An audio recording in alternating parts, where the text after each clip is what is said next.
Recording in progress.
Hi, and welcome everyone. My name is Renee Garrett, and I'm your Speech Therapy PD podcast host for Brainstorms Functional Neuro Rehab for SLPs. Before we get started, we have a few items to alert you to tonight. As a trauma-informed care provider, it's important to let you know this episode may contain subject matter that's a trigger for some listeners. Incidents of traumatic events, injuries, and mental health issues will be discussed. Please listen with caution if these situations are a trauma or mental health concern for you. And while our guest continues to recover from these events, we want to make you aware that these events may be difficult to listen to. Otherwise, we're so happy you're here. Each episode is 60 minutes and will be offered for zero point 0.1 ASHA CEU.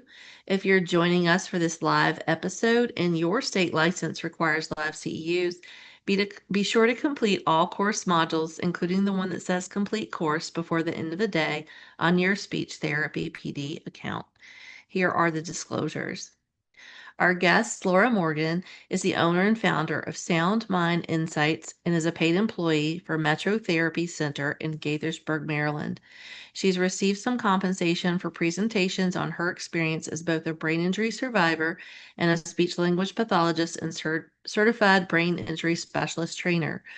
She also has some non-financial disclosures, including her website, www.soundmindinsights.com, and Instagram accounts at SLP_TBI and at SoundMind Insights, and as her role as treasurer for the TBI Med SLP, which is a 501c3 nonprofit brain injury education organization.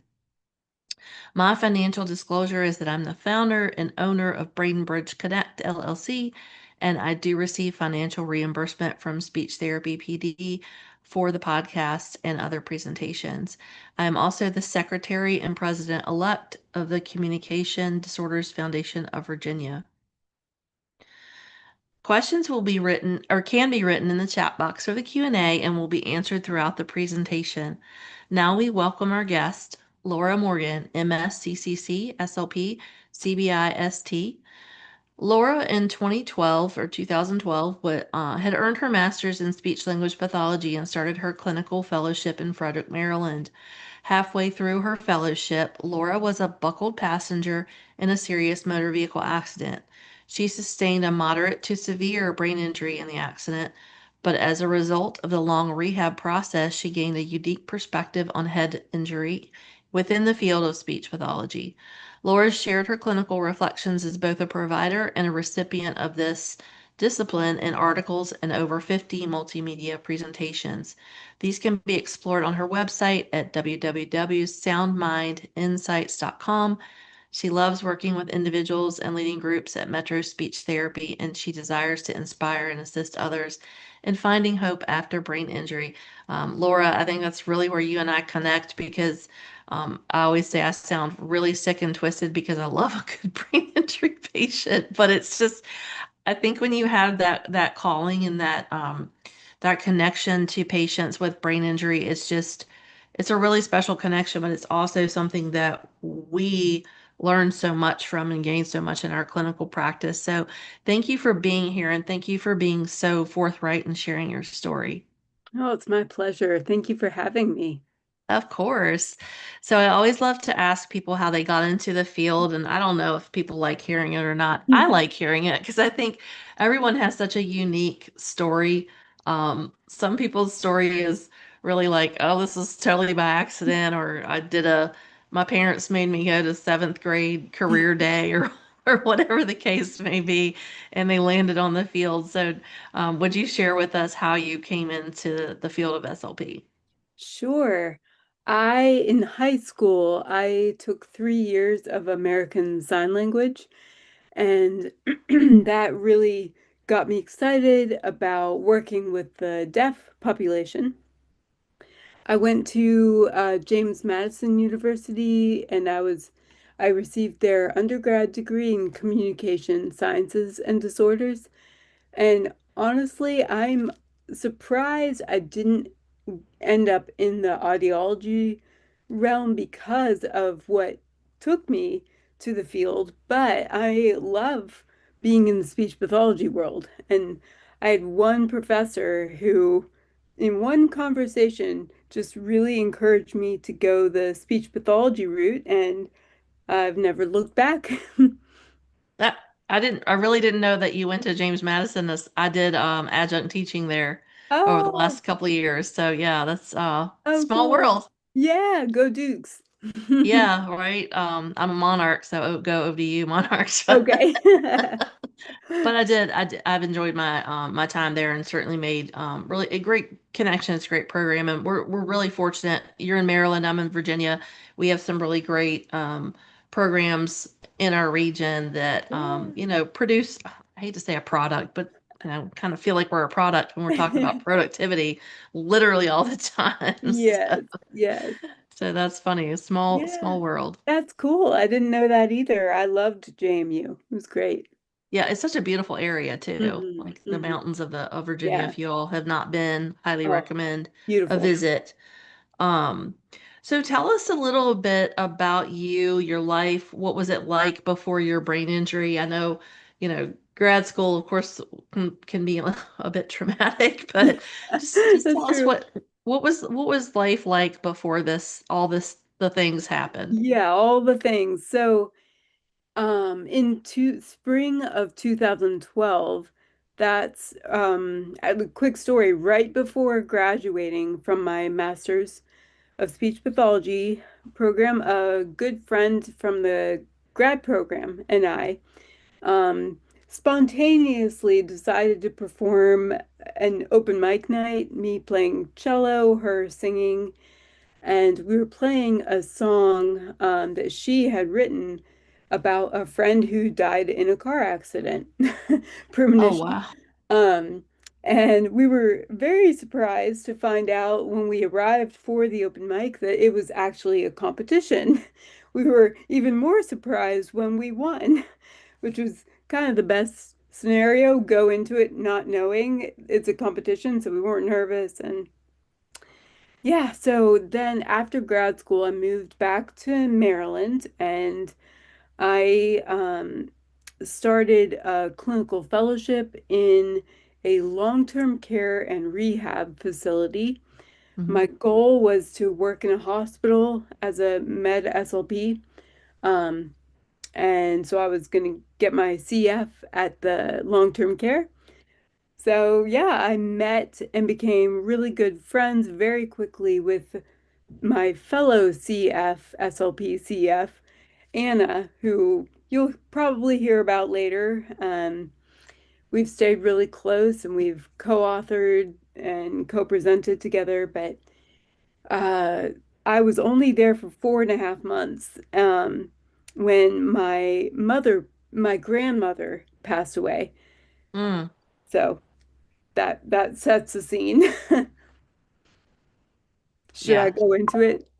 Well, I mean, I'm just thinking you and I already sound like we have more in common than we knew because I don't know if you have listened or know, but when I started grad school, my daughter had had spinal fusion surgery in June.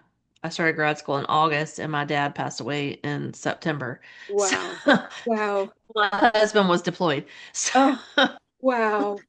Oh, so I yeah, want to give you a hug. yeah, our series of life trauma sounds like it's already going to intersect in quite a lot of ways. Yeah. Oh boy. But yeah, I mean, whatever you're willing to share that you think will be helpful. I certainly don't want you to share anything that's going to, feel upsetting or anything like that for Oh, you. But if it's relevant to your story and you feel like it's something that you want to share with the audience, yeah, please. sure. And for any questions, I'm an open book. I view my whole story and its applications very clinically. Yeah. So, uh, yeah, I'm an open book. So December 19th, 2012, my parents and I put on pause our full-time work and preparations for the Christmas holiday that was less than a week away. We loaded up our van with things to be displayed at my grandmother's funeral, along with my cello. I was a cellist and I was going to play in her service. Mm, Um, so I took a seat in the back of the van, buckled my seatbelt. We said a prayer and we headed off. Around the Lynchburg, Virginia area, my dad, bless his heart, he fell asleep. Again, we were so exhausted that time of Oh, year. yeah. He fell asleep. Mm, Normally, you'd hit the rumble strips and yeah. that would do its job. But parked right there was a parked 18-wheel semi truck. So that's what we hit. And yeah, at the exact moment, they were driving in the opposite direction two nurses, one who's an ER nurse. So they didn't see the accident occur, but they came across it. So they pulled over, ran across the median. Um, and I have talked to them. They said that my my dad was in an intense state of shock. My mom and I were both knocked out, and I was hanging out of the side of the van as far as the seatbelt tethered to my waist would allow. Um, Mm, so thank God they knew what to do, what not to do, because my neck spoiler alert was broken. So any well-intentioned stranger easily could have killed or paralyzed me. mm-hmm. They called 911, etc. So I was taken to Lynchburg General, that was the closest nearby, and I was stabilized and then helivaced to UVA. Yeah. Um, and long story short, in summary, I had sustained a moderate severe diffuse axonal. I'm seeing, okay, more in the frame. Is that better? More in the frame. Okay. Um, yeah, I had initially was given a Glasgow coma score of 2, and as you know, yeah, I have the Gosh. picture of the piece of paper where it says has the Glasgow coma 2. As Oh, you wow. know, the scores usually range from 3 to 15. Um, and they evaluate three aspects of responsiveness. Mm-hmm. Um, so I sustained initially Glasgow coma 2. I broke C1, C2, the atlas and axis, the highest Mm-hmm. two vertebrae in your spinal column. Broke my jaw. I was I was really fit at the time. I had just completed 2 half marathons and I was training for a Tough Mudder. So providentially, I went into the accident in some of the best shape of my life, for which Yeah. I'm very grateful. Um, Yeah, because as we know, that's a definitely usually a precursor of recovery of like or a predictor of how well you'll recover. So, yeah, yeah, it's very important. Yeah. So at that point, um, my family, extended family who had gathered for my grandmother's funeral, they were all communicating, and I have a lot of medical professionals in my family, including doctors, nurses, etc. So they were all coordinating via Caring Bridge, which is a online journal that many people use. It works very well for communicating with loved ones during a medical event. Um, and at that point, they really didn't know what my outcome would be. My mom was also seriously injured. I was worse. And I had just aged out as a military dependent. I turned 25 in the hospitals.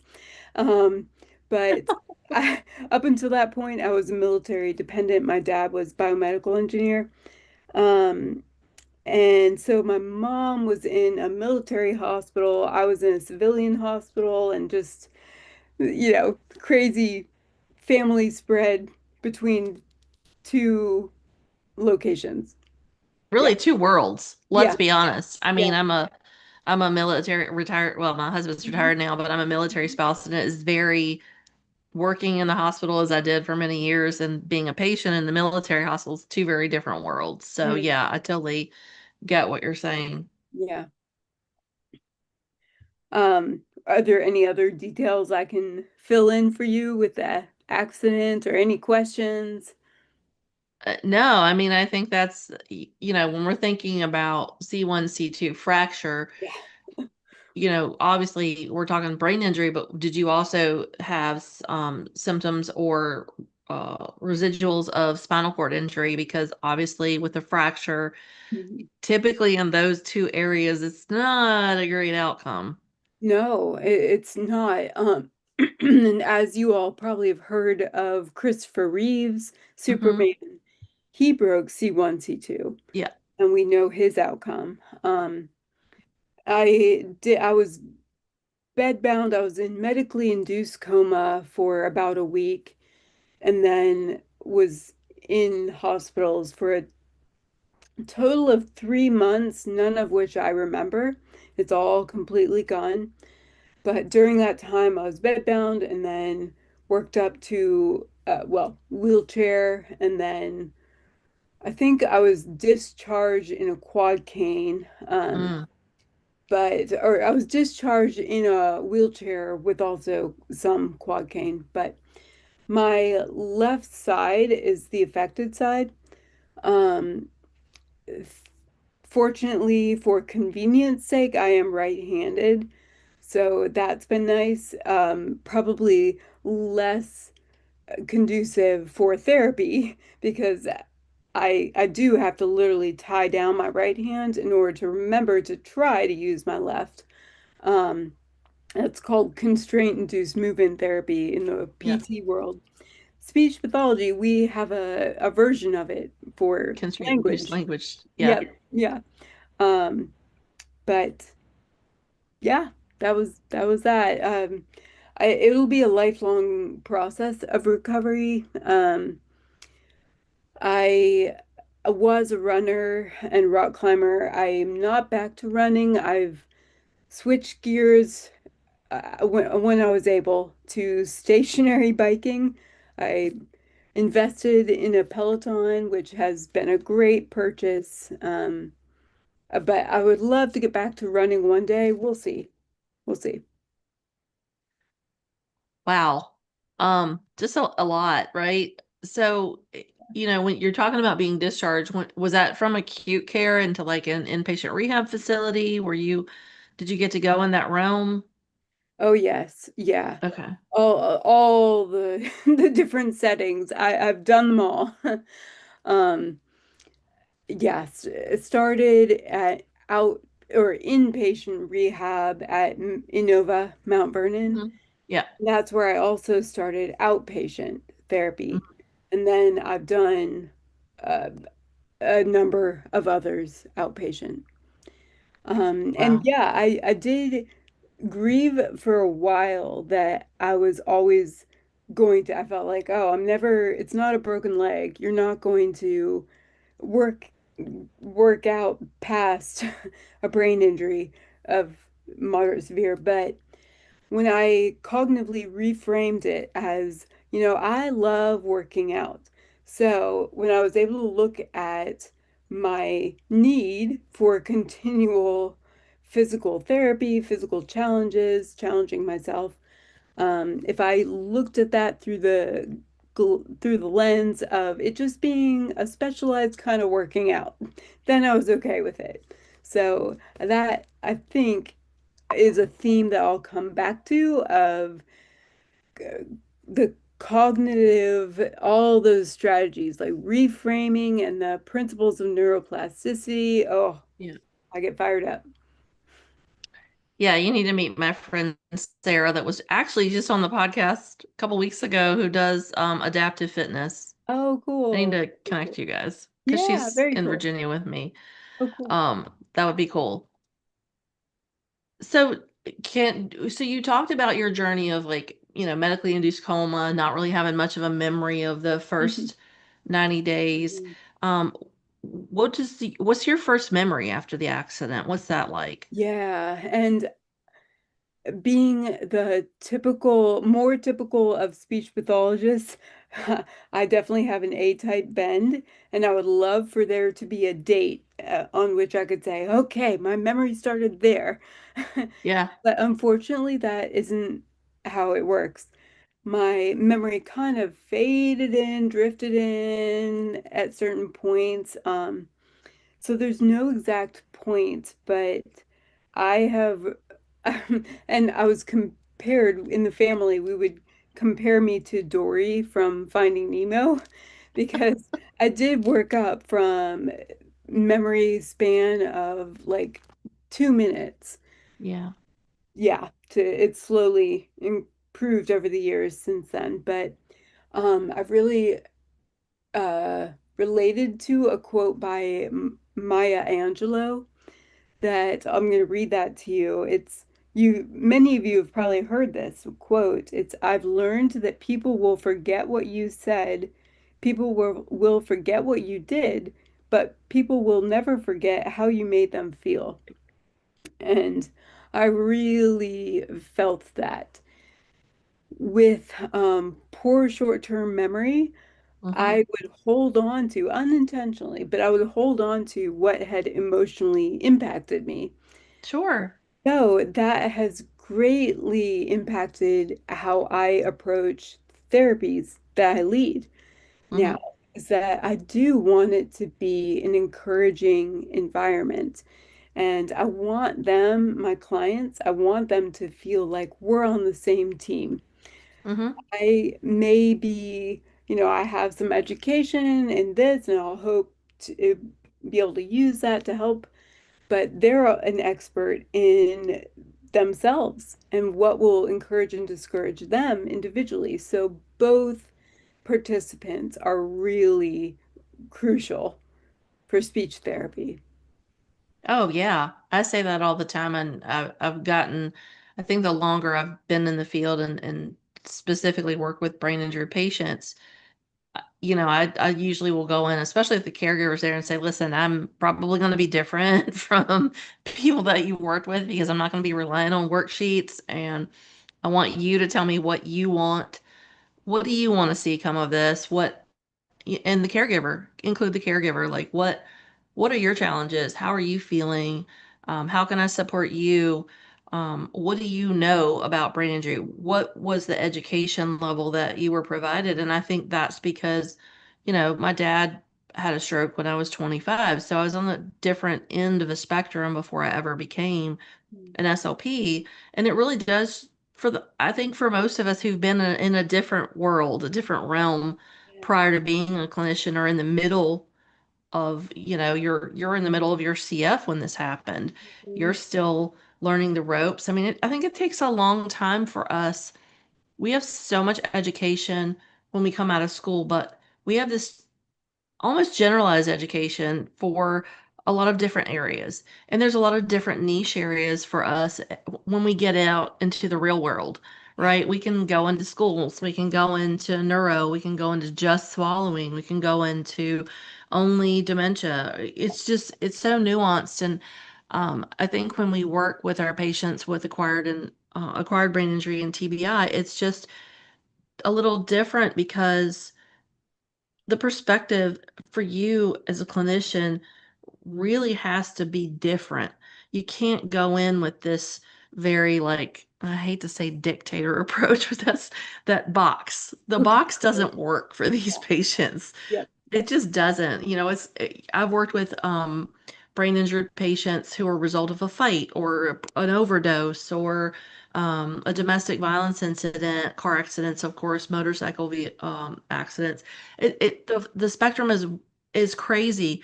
And so when you bring in that background, the background really dictates what the needs are going to be once the patient starts to be able to actively participate in therapy, because there's going in and doing like coma stem and stuff like that. But there's also then now we're getting patients who are at like Ranchos 4 or 5 who are starting to be more aware, but they're still having behavioral issues. They're having a lot of stuff with memory.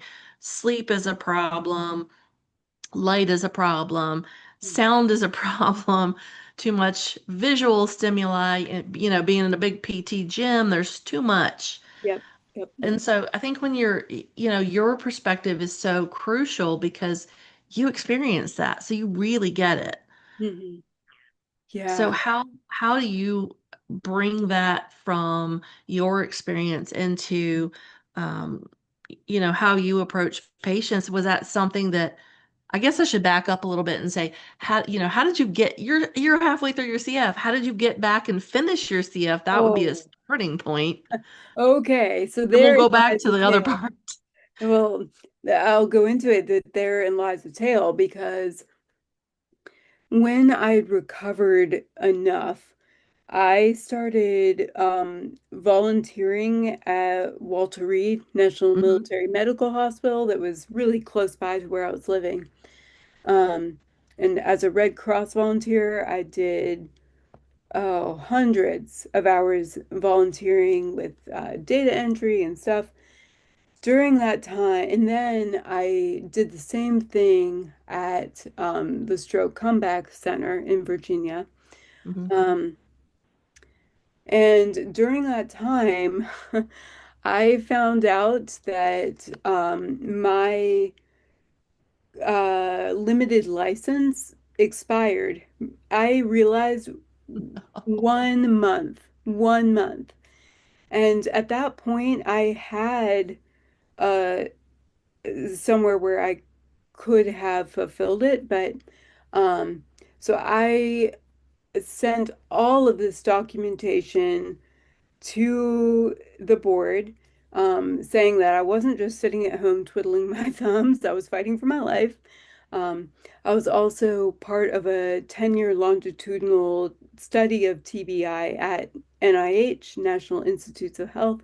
So I had lots of good documentation to send, but they decided they weren't going to make an exception. So I found out that I had to redo my CF. Not only that, but my praxis scores expired. Uh, no, Yes, that's the worst. yeah.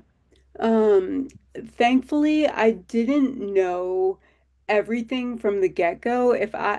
I'm afraid to say, like, if I had known from the get-go that I was going to have to retake the praxis, redo my fellowship, all with a recently acquired brain injury, I would have thrown in the towel, but I didn't know that. I would only know, okay, I just have to do one more thing, and then Hmm. I can get back to my CF. One more thing.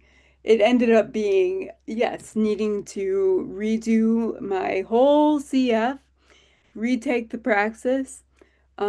But on the other side now, I can say I'm happy that I did all that because I would have been doubting myself for sure. Hmm. I would have been doubting if I'd somehow been given another opportunity for practicing speech pathology. I would have thought like, oh, I don't know my stuff. There's no way I could do that now. But so here I am. That's And amazing. shortly before I was still waiting to find out what ASHA would decide. And I, in my ignorance, thought, okay, well, maybe if I do something kind of impressive in the meantime, that will give them confidence. So I studied for and took and passed the certified brain injury specialist. Um, It's a hard test. I have that too. It's a hard oh, test. yeah. So Yes. uh, it was within 3 days, I think, that I found out that I had pass the praxis, that I would have a place to redo my CF. Like it was a interesting. It was interesting. Yeah. It was meant to be, is what it was or Yeah, I'm is. grateful. I'm grateful now. Now that I'm on Yeah. the other side. Yeah, and people will reach out sometimes and ask me if the CBIS is worth it. And for me personally, I feel like it is. Mhm. I, like you, I was a good test taker. Um, I will say type A plus probably, but I mean, we're but in the field, so. I think I took 6 months to study and prepare Mhm. for the CBIS because I had just finished my CF when I took that. Oh, So wow.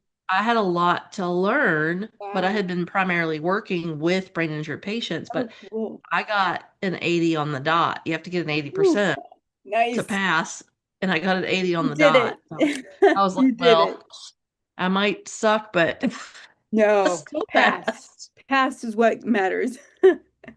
Yeah, Yeah, yeah, I would but work a full day where I was working as well, I think I was back in speech pathology by that point, but or no, sorry, I was working as a cognitive rehabilitation assistant. Um, mm, and that is at the same location, hers, which is the Head Injury Rehabilitation and Referral Services in Rockville, Maryland. A lot yeah, of alliteration going on.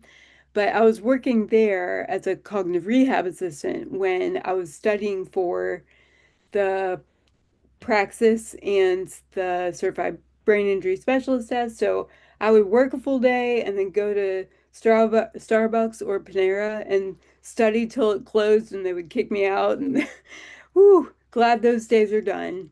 I'm I'm grateful to be here. Yeah. yeah. And we really haven't dealt. We've talked about a little bit of the physical part, a little bit of the cognitive part, but for you, emotion wise and even psychosocial challenges, what did those look like? Oh, yeah, good question. And as you know, brain injury is all encompassing. It impacts everything because your brain impacts everything. So a brain injury will be impacted. Um, so my recovery was all encompassing. It definitely included physical, mental, emotional, hard work. Um, I did lots and lots of physical, occupational, even speech therapy, mostly working on cognitive executive functions. Hmm. But yeah, the as you know, sensory and somatic systems can be impacted by brain injury. So Hmm. sleep, sleep was rough. Um, Well, it went through phases. Now I have medically induced good sleep, which, my brain injury has messed up my sleep. So Yeah, that's one of as the it, things, yeah, yeah. that, so I have medication for it. I didn't need glasses before my injury. Now I have diplopia, which is double vision. Hmm. Pretty common with brain injuries, the emotional difficulties, depression, anxiety. What I like to point out, it's very well acknowledged that depression is common after brain injury. Yeah. What I'd like to point out is while that is true, also consider that an individual's coping mechanisms may have been removed. Like I have said, I was a runner and rock climber, I was a musician. Um, all of these things were removed. So my ways of responsibly managing negative emotions like stress or sadness, those were taken away.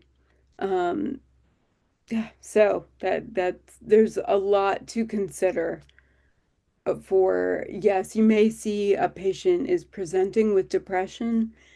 Consider what resources they have for Hmm. coping. Hmm. Yeah.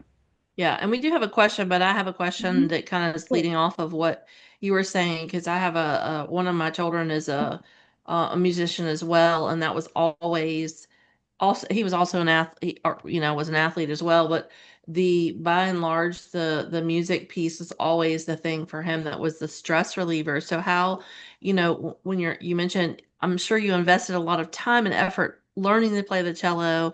Mm. Um, gleaning your efforts? Is it something that you're able to, can you still read music? Are you able to still play? Or is that something that's just completely off the table? Yeah, so my left side again was the impacted side, so Mm-hmm. That's your this stream.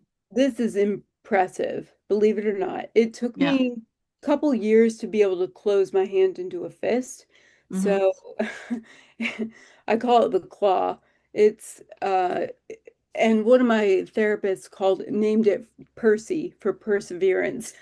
So there are good and tough names for it, but yeah, so and bear in mind that I was bedbound and then Yeah. wheelchair bound. So it was a long, we're not Yeah. just talking about not being able to go for a run. I Yeah. wasn't able to do anything to physically exert myself in the same way. Um, Yeah. Well, and we think, the muscle wasting happens so quickly with our patients. yeah, So, even as someone who is physically active, we see typically a lot of weight loss yeah, really fast, a lot of muscle loss really fast, yeah. even though you were someone who was athletic. So that's, I'm sure, I'm guessing, a factor for you as well. Yeah, yeah. There are the rose-colored glasses that it's easy to look back on life. Like even if I look at grad school pictures, I was physically fit somehow. I don't know how I was making time for that, but I was. And I was doing musical things and obviously a lot of a passion with speech pathology. But rose-colored glasses, then again, I was stressed out of my mind a lot of the time, studying so hard because I am type A and I would expect A's from myself. And yeah, it was tough. It was tough. So enjoy the journey, I think, is a lesson that I have reminded myself of.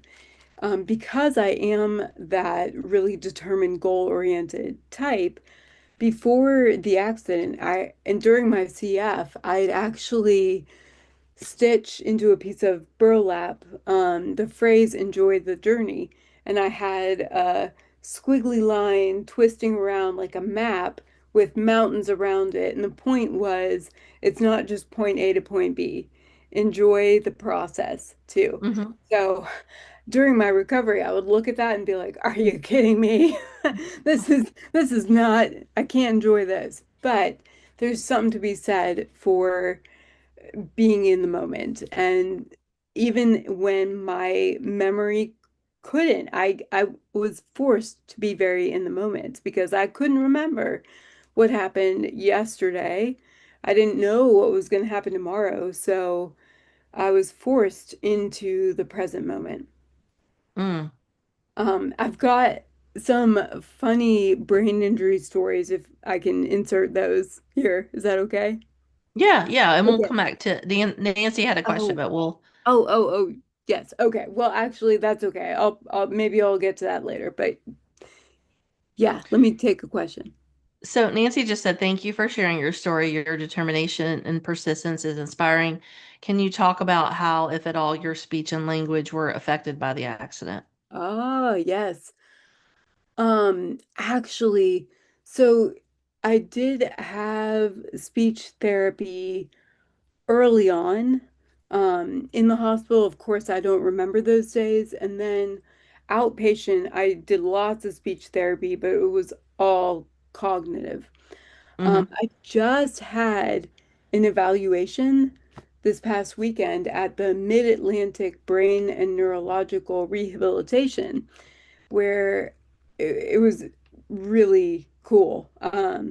This Dr. Bryce Jackson, he and I geeked out a little bit on neuro stuff, and he did a thorough evaluation. He watched me walk, and he obviously heard me talk. And I have, I've diagnosed or I've mentioned ataxic dysarthria in Mm-hmm. other brain injury clients. Um, but turns out I probably have some of it, and I know, well, definitely it's evident in my gait. I have a limp. Hmm. And my neck is really stiff, but not that that's ataxic dysarthria, but my movement is not smooth. Hmm. Um, and my speech, I guess, is not so smooth. I hadn't really thought a lot about that. I think because of my job, and when I am sharing, I'm more cognizant to over articulate. So, yeah, interesting, interesting. And so you had a lot of speech and no one ever, because I, sorry, picked up Yeah, on yeah, dysarthria immediately. yeah, yeah. You know, Immediately. it's funny. I think it just wasn't the priority. Well, that makes sense because if you're functionally communicating Yep, and your executive function piece, because for people who haven't necessarily worked in like inpatient rehab or skilled nursing, when you're working in a multidisciplinary team, your executive function impacts your ability to participate in OT and yep, PT and yep, how that all works together because we a lot of people do still work in silos, unfortunately, but my first job was in inpatient rehab, so I learned really fast. Okay, we need to talk about, let's talk through your wheelchair transfer, yep. talk through the steps because this is impactful for this. And now I know why OT takes everyone to the kitchen to bake a cookie or a cake or Yes. even make a salad. Or like for me, I had one of my very first brain injury patients wanted to make a protein shake. And so it Okay.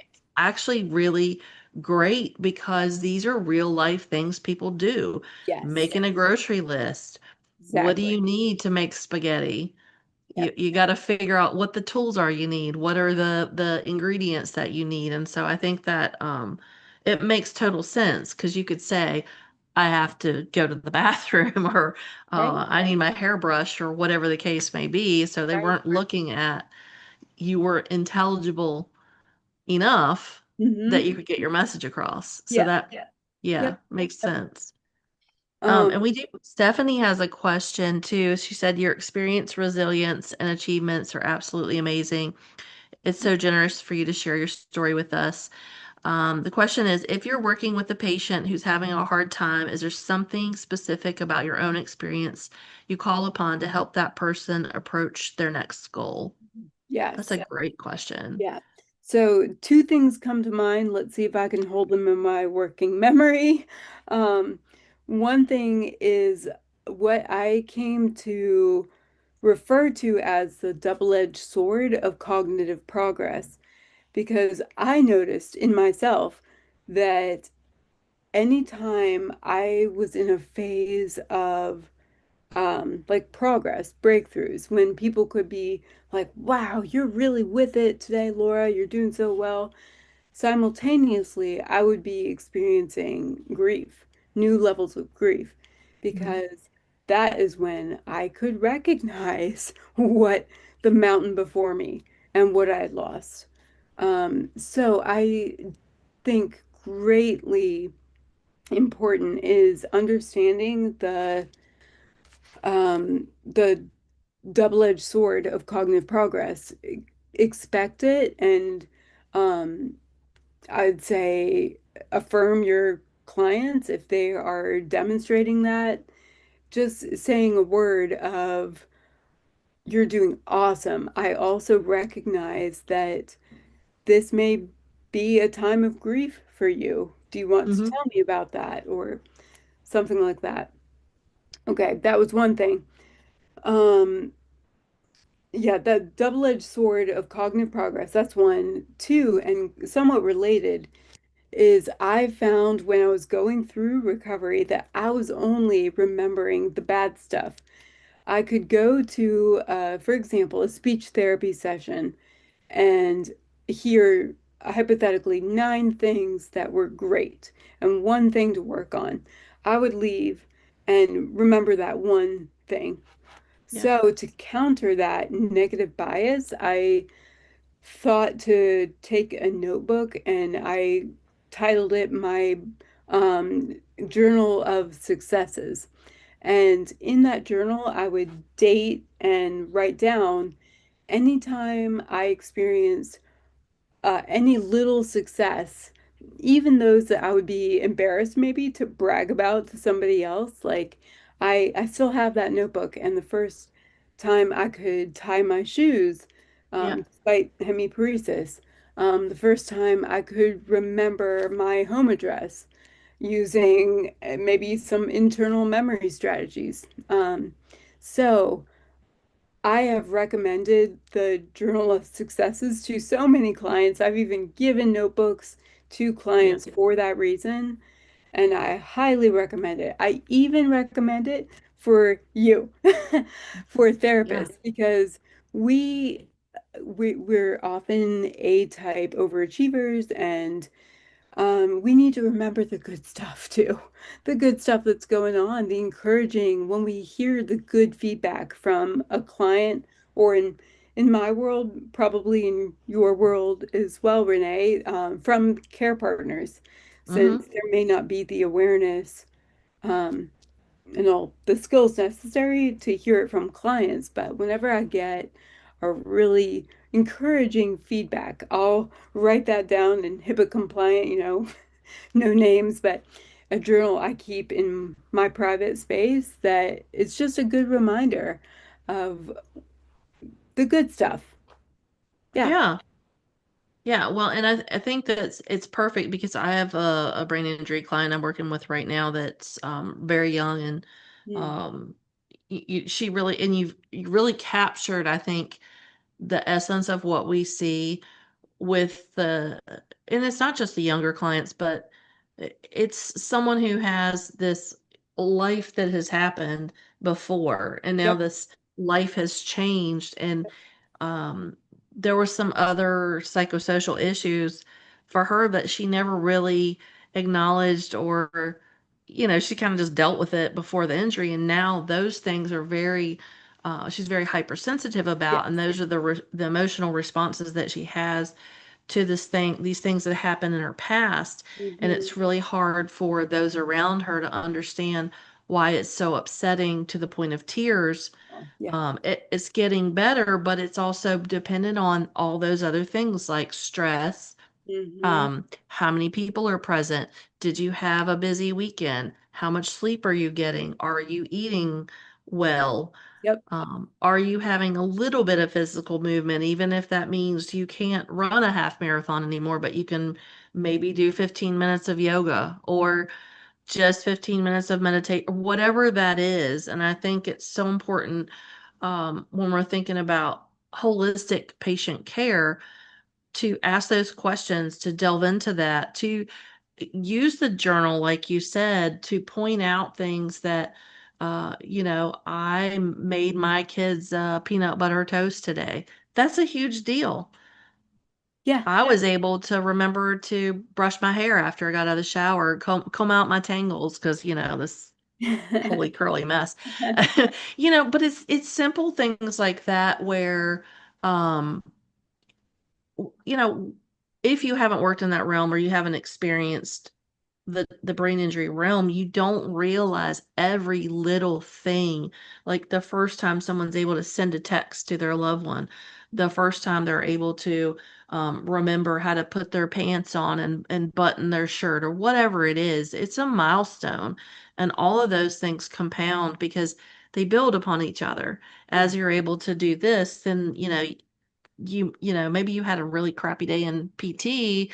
I pick on PT, I don't mean to, but that's usually where people struggle Uh-huh. because the bigger motor movements can often be exhausting. And then by the time they get to us in speech, they're like fine motor and, short-term memory, working memory, all those other executive function things, organization, sequencing. They're like, ah, can't Yeah. do it. Right. Right. So I think that's a great point that you made to do that. And again, I think that's relevant for anyone. I started my private practice last year and it's been really slow and hard to get everything moving. But I try to do the same thing. I'm like, okay, I came back from vacation yesterday. I came back and this is so like not a it's more of an annoyance. We had a power outage. We lost stuff in our freezer. Ah, yeah. I was smart enough to move most things that would have been of value to the house because I knew the house power would come back on and we knew we were going to have a storm. Okay. But it's like those little things that are so annoying and it throws you off. Yes. So, for someone who hasn't had a brain injury, that throws me off. And then I'm like scrambling to clean all that up and unpack. And now I got to do laundry. And I'm just saying, like, regular life things happen to everyone. But then when you compound that with a brain injury that you're going to be recovering from, that's not cyclical, it's not predictable, it's not okay, in 3 months you're going to be here, in Right. 6 months you're going to be Predictable. Yeah. here, and at Yeah. 1 year that's it for you. That's all you're going to do. You're all done accomplishing new things. Bah. Yeah. Yes, Yeah. I think such a great point. This relates to something, a theme that has come up again and again and again for me, and that is the importance of maintaining a growth mindset Yeah. and nurturing that in our clients. And um, I think most people know, for anyone who doesn't, a growth mindset. Um, I found a picture on Amazon that compares phrases coming from a fixed mindset, like I'm not good at this, I always make mistakes, with phrases using a growth mindset. So things like challenges help me grow, or Mm-hmm. I'll try a different way. And I think that maintaining, nurturing a growth mindset is so important in the brain injury population, um, because it is a big loss. Uh, as you said earlier, that many of our brain injury clients, and myself included, there was a whole successful previous life, that now is very, very different. So I try to use my own mistakes for clients to model for them. So I may summarize a recent mistake and then brainstorm with them, because it's easier to point out someone else's faults, right, than your own. So I'll go ahead and give them one of mine and then brainstorm with them how that could have been prevented and then how that strategy can be applied to their own lives. And Mm-hmm. I always, with my brain injury patients, and man, I need it too, is my question after we've established a good strategy. I'm like, man, that's a great idea. How are you going to remember to do it? Um, and prompts them through identifying what works for them, whether that be signs. Oh man, I use my phone wallet keys sign that I've got by every doorway in my car, even.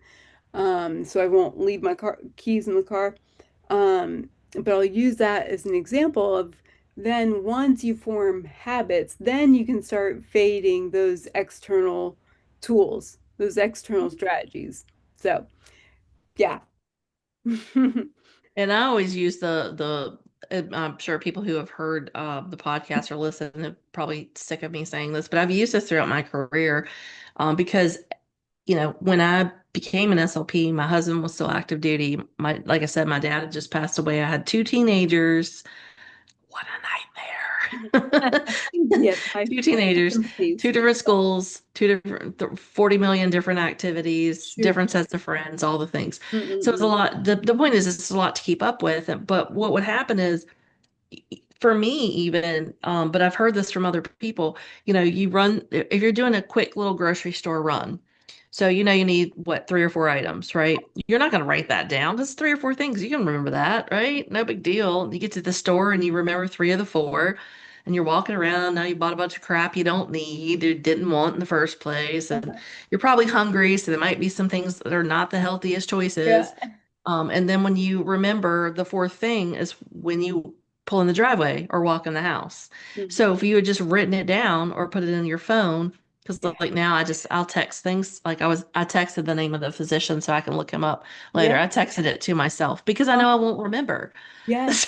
So Yeah. we yeah, I mean, and we don't realize how often I think we think as human beings we're supposed to be infallible. We're supposed to not have to do these external strategies that we teach our clients or our patients, but we do them all the time. Texting is AAC. Mm-hmm. I'll say it Mm-hmm. again for those that don't know. Texting is AAC. We're using this phone is an AAC device that we use all the time for all Yep. the things. And I think when we realize we're doing the same things, we're not infallible, and we take ourselves off that pedestal of I can make mistakes too. As a person who hasn't experienced a brain injury, it really does make your approach and your holistic piece, your counseling piece, you're making sure you're checking in and like you said with the journaling, but I can't tell you how many times I had a patient and specifically an outpatient who would come in and I'd say, "How are you sleeping?" And they'd burst into tears. No one's ever asked me that before. Mm. Or I had a dimmer switch in my office and I'd say, "Are the lights okay? Do I need to dim them for you?" No one's ever asked me that before. I was working the OT hand clinic where they were great, but they were making a lot of noise over there. They're making splints and Yep. there's Dremels and drills and all kinds of things going on over there. It's very noisy and it can be startling too because we're in a closed door and we hear this sudden noise. People are startling Yeah. from the brain injury. So there's a lot of components like that where we would probably have the same reaction. If something came in the back door right now and I'm sitting here talking to you, I'd have a startle. Part of that's Mm-hmm. also the PTSD I have from working in COVID. Oh, But, yeah. but I mean, the point is, we think about all these things that we need in our regular day to day. And how can we translate that for our patients? Because it's really not that much different if we sit there and we ask the question of, from a standpoint of what your needs are every day, long term, would you like to go back to work? Is that something you don't care about anymore? Are you a parent? What are your other roles? Were you someone who volunteered? Do you want to do that? Or is now volunteerism something you're interested in because this happened? Mhm. So, it's Yes. not that different to connect on a human level than it is when you meet someone new. I Yep. think is my whole point. And it's just so interesting to me to see how many like students and CFs come in and no one's ever told them that and they're like terrified because they think, "Oh my gosh, this is a really hard case and this is unapproachable or I'm never going to be good at this," or whatever the case may be. And I think, we're approaching it as an educator too, um, to help these students and CFs and even, those SLPAs who are coming into the field and being assistants, or maybe they're SLPAs and going back and getting their graduate degree. Maybe they're not, but the point is it's easier, I think, when we approach it that way so that we're saying we're all humans. Yep. We all make mistakes. Yep. Absolutely. And along with that, so yeah, using your own human ex examples. And I constantly tell clients of stories of like when I was finally back to driving and I Hmm. learned that I always needed now to take a picture of where I parked or write it down or all the above. Because I got a parking lot attendant involved in my shocking car theft. Turns out I was parked in the garage next door. So from that point on, I knew, and boy, I do it. I take a picture every time I park if it's not Hmm. out in front of my house. And something that I'm also constantly bringing up with clients are the principles of neuroplasticity, Hmm. which relate greatly. And there's a beautiful article by, oh boy, Baines. Baines and Miller, is it? Let me see if I have it written down. I probably wrote it in um wrote it down. But anyway, principles of neuroplasticity, you can even type that into Google and it'll come up. But those those just really are helpful for you working with clients and for supporting clients in setting up their new lives, setting them up Hmm. for success. Is how consider which of the principles you can encourage and cultivate. Yeah.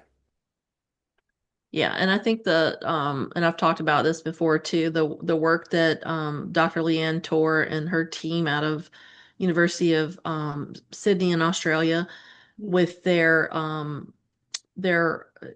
ABI lab, and they have a lot of, and a lot of the resources are completely free, but they have training on how to get back onto social media safely, Mm. how to have a partner in your social media to make sure that you're safe because that's realistic. Yes.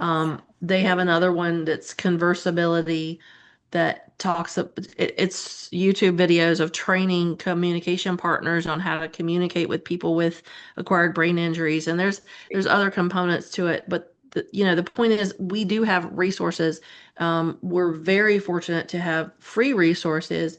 Um, Megan Sutton from Tactus Therapy is a really Yes. great resource too. She will email people back, but her newsletter, if you're not a subscriber, she has really great tips and like quick little um, strategies and talking about like the things that you talked about when you're looking at rating yourself or saying, how did you feel about this or Mm. how challenging was this? Those are metacognitive strategies, and I Yeah. think people forget that that's what they are. It Yeah. sounds, as my neighbor would say, it sounds woo-woo that you're that you're doing this, and it Uh-huh. sounds kind of like ethereal or out of this world, but it's really not. It's using your metacognitive strategies to think, okay, how do I feel about this task before I do it?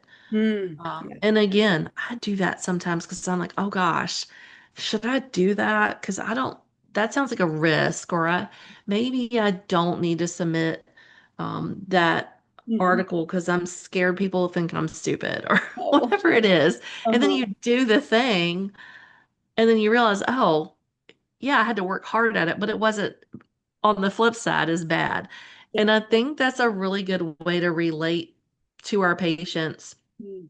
who have brain injuries or who have had strokes, particularly, that in 6 months from now, you're in the acute phase. In 6 months, you're going to look back and think, okay, this was really bad, but it's better now. Mm. Um, Mm. 12 months from now, okay, that was really bad and hard, and it seemed like it was a long time, but this year has flown by. And now I know I can do XYZ that I couldn't do before. Yes. Right. And that's a perfect opportunity for the a journal of successes. So that you Yeah. have data to look back on and say, oh, look at this. I couldn't do that 2 months ago, and now I can. Yeah. I keep on my desk, and boy, I use them daily. Conversation cards that you can get off Amazon anywhere that are just tons of fun questions. And sometimes I like to sacrifice, quote unquote, a minute from the beginning of a session to use it or in evals to get to know the client. And it's more humanizing too to show I'm not just interested in your disorder. I care about you, and the Hmm. goal is to help you. So maybe through these conversations, I will find out a special interest that then is really motivating. And sure, I can use it for clinical purposes for sure, but it also has a humanizing component to it. Yeah, I typed it in the chat, but I used it. I don't, and I never know. This is Swedish, so I don't know if I'm pronouncing. It's either his or his Huh. game. It's something that I used a lot with Parkinson's patients for conversation starters. But I gave it to a former mentor of mine who has Parkinson's, and then he in turn sent me the conversation starters that are the inspirational ones that he used in turn Oh, with. Parkinson's patient he was working with that, Perfect. yeah. So there's a lot of things like that that aren't designed necessarily by a corporation that's looking to capitalize on Mm-hmm. it. It's more like, okay, what's something that you did when you were in your 20s that your parents don't know about or Right, something right, like that. right. Some of them are really cool and some of the patients are like, oh boy, Yeah, you won't believe this. And so yeah. it's a really fun way. You could target a lot of things: So much. executive function, memory, speech, uh, Mm-hmm. aphasia, word finding, all Yep, the things. yep, So it's not a high dollar investment, but it is a high reward investment. exactly. Exactly. Yeah. And you have fun. Um, Yeah.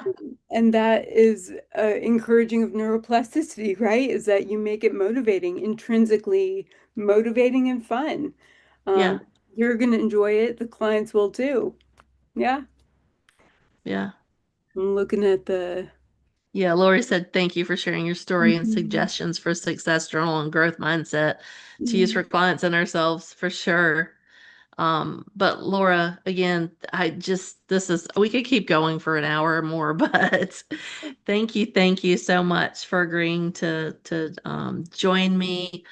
I really appreciate it. I'm truly grateful for you sharing your story because I know it can't be easy to have that, day in and day out, people asking you questions about it, but you're really approaching it in a way that is so helpful for not only your patients, but for us as clinicians to gain that perspective. So thank you for being with us. Thank you. It's my joy to get to. I love putting using a rotten situation for to have beautiful outcomes, to be helpful, to be encouraging.